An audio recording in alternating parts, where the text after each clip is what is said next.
नाज़रीन, बैंकॉक में 12 अक्टूबर 2022 से FABC की जनरल कॉन्फ्रेंस का आगाज़ हो चुका है, जो 30 अक्टूबर तक जारी रहेगी। इस जनरल कॉन्फ्रेंस का मरकजी मौजू FABC 50 एशियाई लोगों का मिलजुल कर सफ़र करना है, जो बाइबल मुक़द्दस से मुंसलिक है। मत्ती की इंजील बाब 2 आयत 12 में मरकूम है, वो दूसरी रात से अपने मुल्क को वापस चले गए।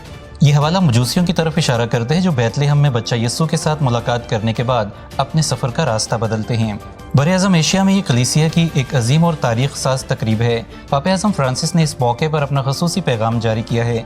उन्होंने FABC के बिशप साहिबान, काहिनाना बरादरी, सिस्टर साहिबात और अमतुल मोमिनीन से खिताब करते हुए कहा है कि आप सब का इकट्ठे होना एक खुश आइंद बात है।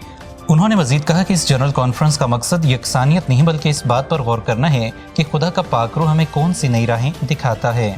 जनरल कॉन्फ्रेंस अपनी 50वीं सालगिरह के मौके पर एशिया में बदलते हुए हकाइक, जिनका कलीसिया को सामना है, इन पर मिलजुल कर गौर खोज कर रही है। ऐसे हालात में कलीसिया अपने मिशन और मिशनरी कलीसिया होने पर गौर कर रही है। जनरल कॉन्फ्रेंस का इफ्तिताह 22 अगस्त 2022 को बैंकॉक में मुबारक निकोलस के मकबरे पर हुआ था। पापा-ए-आज़म ने इस उम्मीद का इजहार किया है कि ये जनरल कॉन्फ्रेंस एशिया में कलीसिया की तजदीद का बाइस बनेगी। इससे बरादराना रफ़ाकत, मिशनरी जज्बे, वसी बर-ए-आज़म एशिया के समाजी हकाइक, सकाफ़तों और लोगों में पाक इंजील के फैलाव की तजदीद होगी। इस जनरल कॉन्फ्रेंस में 17 कार्डिनल साहिबान, 200 बिशप साहिबान और दीगर वफूद शिरकत फरमा रहे हैं। पाकिस्तान से इज़्ज़त माब cardinal Joseph Coutts, Pakistan Catholic bishops conference के चेयरमैन और इस्लामाबाद रावलपिंडी डायसिस के archbishop doctor Joseph Arshad, Faisalabad diocese से तकद्दुस माब बिशप इंदरियास रहमत, हैदराबाद डायसिस से तकद्दुस माब bishop Samson Shukardin, reverend father बोनी मेंडिस पाकिस्तान की नुमाइंदगी करते हुए शिरकत फरमा रहे हैं।